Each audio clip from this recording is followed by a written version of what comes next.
राधे राधे महाराज जी, आपके चरणों में मेरा बारंबार प्रणाम। महाराज जी, मैं सन्यासी महाराज जी से दीक्षित हूँ। श्री राम जी मेरे इष्ट हैं, लेकिन मेरा मन है कि मैं राम जी के साथ साथ माता जगदम्बा की आराधना करूं।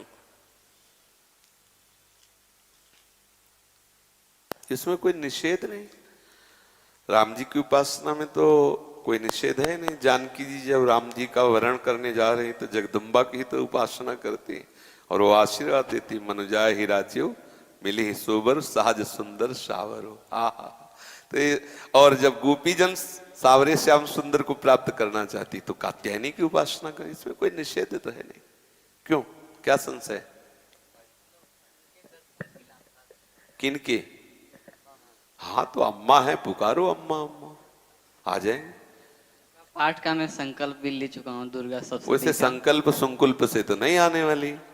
बच्चा जब रो के पुकारता है, माँ तेरे बिना मैं रह नहीं सकता, तो आ जाती है।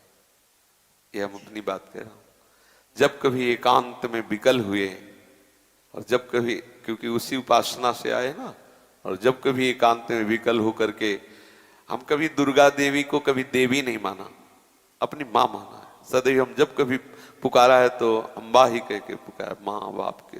तो हमने दुलार देखा है, उसी समय देखा है माँ का चमत्कार देखा, उसी समय प्यार। अगर देवी को देवी मान के सिद्ध करना चाहे तो बड़े बड़ों के होश उड़ा देगी, अम्बा है। एक बार वो जो महर्षि महेश योगी है ना, पधार गए, हालैंड में रहते थे। तो उनके एक गुरु भाई थे छोटे, तो उन्होंने देवी को सिद्ध करने के लिए पूरी व्यवस्था की और अनुष्ठान किया। देवी के मंत्र का अनुष्ठान किया। मंत्र का अनुष्ठान पूर्ण होने के पहले परीक्षा होती है। तो एक एकांत पूरा महल, उसमें हर व्यवस्था उनकी थी।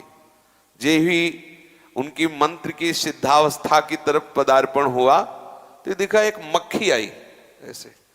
एक देवी का नाम भ्रामरी है, ऐसे। तो एकदम दृष्टि बदली, जो मक्खी की तरह दृष्टि गई तो देखा एक नव किशोरी सुंदरी मुस्कुरा रही। बस विचलित हो गया, अंदर वो भाव नहीं रह गया मां का। पागल हो गए, दिमाग खराब हो गया।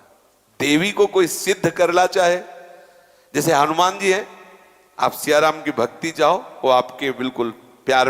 अगर सोचे कोई हनुमान जी को सिद्ध कर ले तो निश्चित सब, हमने मतलब ये सब बातें देखी है, भ्रमण किए ना, तब सब ये देखा है। आप सियाराम का प्रेम चाहो तो हनुमान जी तुम्हारे बिल्कुल दाहिने खड़े हैं। और अगर हनुमान जी को सिद्ध करना चाहो तो तुम्हारे होश उड़ जाएंगे, नाना याद आ जाएंगे, पक्का बात है। तो ऐसे ही देवी के दर्शन की लालसा हो और देवी को वात्सल्य भाव से पुकारा जाए, क्योंकि जगदम्बा है ना।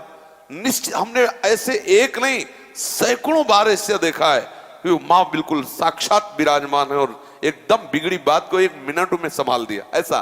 तो अब हमें अभी परसों चिंतन हो रहा था कि देखो अपने अंशी के समीप भेज दिया। ये जितनी देवी शक्तियां हैं ये सब हमारी लाडली जी के अंश हैं। लाडली जी सबकी अंशी हैं, रोज प्रमाण देखो मिल रहा है। तो अपनी अंशी श्री जी के चरणों में भेज दिया।